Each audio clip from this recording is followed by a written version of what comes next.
Okay, welcome to our presentation. So what we're presenting today is our system that is named QMe, and this is mobile technology for improving public service queuing systems. The problem that we're trying to address is that lineups for public services sometimes have long wait times, during which people are forced to remain in the physical waiting room. This time can be unproductive and uncomfortable. So our solution, our technology allows people to spend this wait time more productively or comfortably by allowing them to leave the physical waiting room and be paged when their turn is near.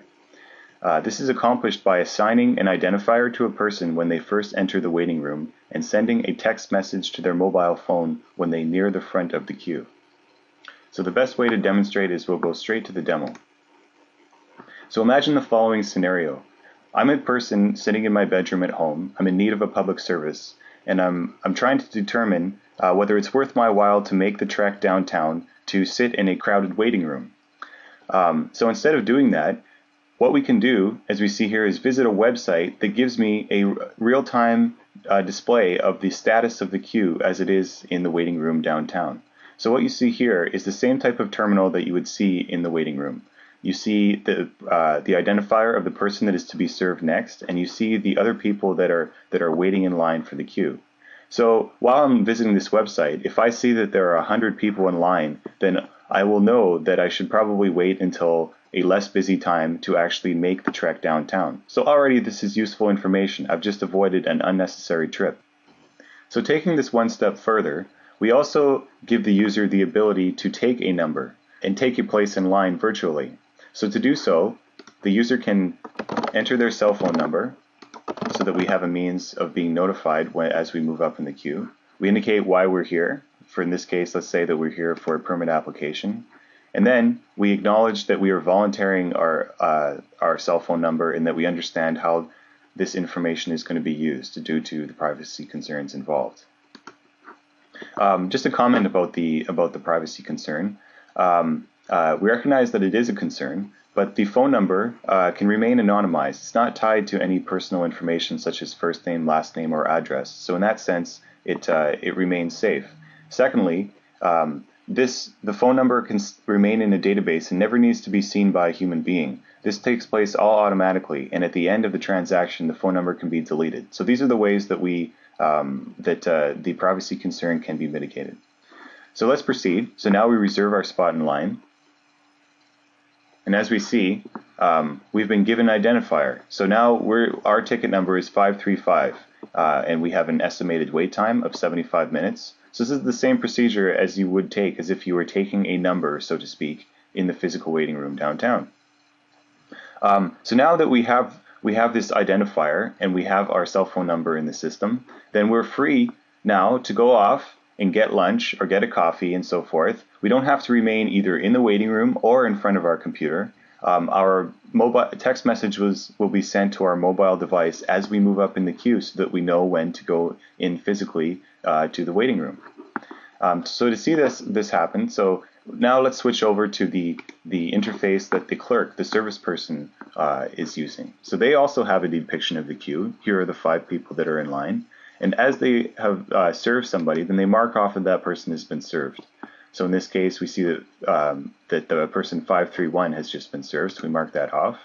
And when that takes place, the other people move up in the line. So if we switch back to our customer view, we see that we're now 4th in line. At this point, our cell phone will have received a text message indicating that we're now 4th in line.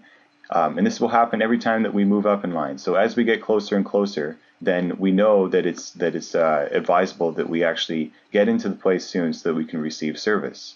And the key thing here is that now we've only had to wait in the waiting room for 5 minutes rather than 2 hours. Although our entire wait time has been could have been very long, such as 2 hours, most of that time could have been spent running errands or having lunch or getting a coffee and so forth. Notice that we're not trying to reduce the waiting times themselves. We're just trying to make that waiting time more productive and comfortable. To actually reduce the waiting time, one way to do it would just be to hire more service people.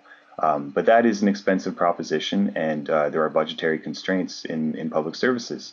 So our solution instead is a low-cost solution. This is much less expensive than hiring staff, and it just gives the added benefit of reducing the perceived waiting time for the customers and ultimately resulting in happier customers and better service. Finally, let me speak about one concern that seems to come up often in people's questions. And so there are a number of concerns with people being able to add themselves to the queue. This could be a potential for abuse. They could reserve many spots in line, provides unequal opportunity to the public service. And so the way that we can mitigate that is here. I'll just change the URL here to another customization of our system. Okay, so in this case, what we see is on the website, we only see the service lines. Okay, so in this case, there are 3 categories of service lines, and we see how many people are in each queue. But there is no ability for the user to add themselves to the queue. So in that case, you can still check the status of the queue, but in order to take a number, you still have to go to the physical waiting room to take the number. In that case, when you enter the waiting room physically, and you go and get your number, the service person can simply ask you, would you like to volunteer your cell phone number in order to receive notifications? If you don't have a cell phone or you choose not to, then you still just get your number and you wait in the waiting room the same way that you would traditionally. But if you do have a cell phone number and you would like to receive notifications, then you can volunteer that information and then receive the added benefit of being able to do so. So at that point, after getting your ticket, then you can still go and get a coffee or get lunch and then come back after you receive your text message. So in that sense, we just wanted to stress that our system is not intended to completely replace traditional queuing systems. It's not intended to usurp the current queuing system, but instead, it's just as an added benefit for those people that wish to volunteer their cell phone number and receive these updates. So it does have a very nice path of integration. That concludes our demonstration. Thank you for listening.